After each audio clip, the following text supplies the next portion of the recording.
1980နွေရာသီရဲ့တရက်ပေါ့အသက်8နှစ်အရွယ်ခါနာဆိုတဲ့မိန်းကလေးဟာတိုကျိုကနေမီယာဇာကီခရိုင်မှာရှိတဲ့သူမရဲ့အဖိုးဘွားတွေစီအလဲသွားခဲ့တဲ့အဖိုးတို့အိမ်ကတောတောင်တွေနဲ့နီးပြီးခြံဝန်းအကျယ်ကြီးရှိတာကြောင့်ခါနာတယောက်အရန်ပျော်ပြီးရှောက်ပြေးစော့နေခဲ့တာပေါ့ခါနာရဲ့မိဘတွေကမြို့ထဲကိုကိစ္စရှိလို့ခိတ္တသွားနေတော့ခါနာဟာတော14မှာအမတ်တရသိမ်းဖို့ကြောက်ခဲလေးတွေလိုက်ကောက်နေခဲ့တယ်အဲ့ဒီအချိန်မှာပဲထူးဆန်းတဲ့အတန်ကြီးတစ်ခုကိုသူမကြားလိုက်ရတယ်ပူပူပူပူအတန်ကယောက်ျားကြီးတစ်ယောက်ရဲ့အတန်လိုမျိုးနှက်ဆိုင်ပြီးတိုးတိုးလေးကပ်ပြောနေတယ်လို့ပဲခါနာကအတန်လာရကိုလှည့်ကြည့်လိုက်တဲ့အခါမှာတော့သူမတကိုယ်လုံးတောင့်တင်းသွားပြီးကြောက်လန့်သွားတော့တယ်ရှစ်ပေလောက်မြင်မာတဲ့အမျိုးသမီးကြီးတစ်ယောက်ဟာအဖြူရောင်ဝတ်စုံကိုဝတ်ထားပြီးကြီးကန်းတောင်ပန်းလိုနက်မောင်တဲ့သပင်ရှည်ကြီးတွေနဲ့သူမကိုစိုက်ကြည့်နေတယ်အဲ့ဒီအမျိုးသမီးကြီးရဲ့မျက်နှာကမီးခိုးရောင်တန်းနေပြီးကြောက်စရာကောင်းတဲ့အပြုံးကြီးနဲ့အုတ်ထုပ်အကြီးကြီးကိုစောင်းထားတယ်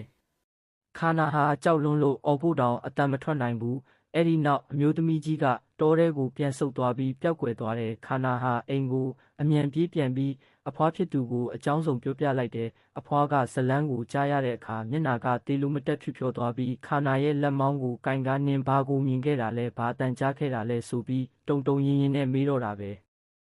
အဖွားဖြစ်သူဟာအဖိုးကိုချက်ချင်းပြောပြပြီးအဖိုးကလည်းတုံလုံးချောက်ချစွာနဲ့ခါနာရဲ့မိဘတွေကိုဖုံးဆက်ဖို့ကြိုးစားတယ်အဖိုးကခါနာကိုကြည့်ပြီးပြောပြတယ်နားထောင်စမ်းခါနာနေဟာဟက်ချီရှာကူဆာမာဟက်ချီရှေကစ္စမန်ရဲ့ရွေးချယ်ခြင်းကိုခံလိုက်ရပြီးငါတို့နင့်ကိုမကာကွယ်နိုင်ရင်သူကနင့်ကိုဖမ်းခေါ်သွားလိမ့်မယ်အဖိုးကဆက်ပြောပြတယ်ဒီအမျိုးသမီးကြီးဟာသူမရွေးချယ်လိုက်တဲ့သူကိုပို့ဆိုတဲ့အတန်နဲ့အရင်ချင်းကပ်တက်ပြီးရက်အနှဲငယ်အတွင်းမှာအဲ့ဒီလူဟာပျောက်ကွယ်သွားတတ်တာပဲဒါကြောင့်ခါနာကိုပြတင်းပေါက်တွေအကုန်ပိတ်ထားတဲ့အခန်းထဲမှာထည့်ပြီး1400မှာစားပန်းကန်လေးတွေထားပေးခဲ့တယ်မိဘတွေပြန်မလာမချင်းဘသူခေါ်ဒီတကားကိုမဖွင့်နဲ့လို့အဖွားကတင်းတင်းကြပ်ကြပ်မှာခဲ့တယ်ညနေပိုင်းရောက်တဲ့အခါအခန်းပြင်ကနေအဖိုးရဲ့အတန်ကိုကြားလိုက်ရတဲ့ခါနာအဖိုးပါမြေလေးကျောင်းနေမှာဆိုလို့အဖော်လာလုပ်ပေးတာတကားဖွင့်ပေးပါဦးခါနာကတကားကိုပြေးဖွင့်ဖို့လုပ်တော့မှာပဲသူမရဲ့ကြောတဲ့စိတ်ကနေဖြစ်သွားတယ်အဖိုးရဲ့အတန်ကတမျိုးကြီးဖြစ်နေတယ်လို့အခန်းတောင်ကစားတွေကလည်းမဲသွားတာကိုတွေးလိုက်ရတယ်အဲ့ဒီနောက်မှာတော့တကားအပြင်ကနေပူဆိုတဲ့အတန်ကြီးထွက်လာတော့တာပဲ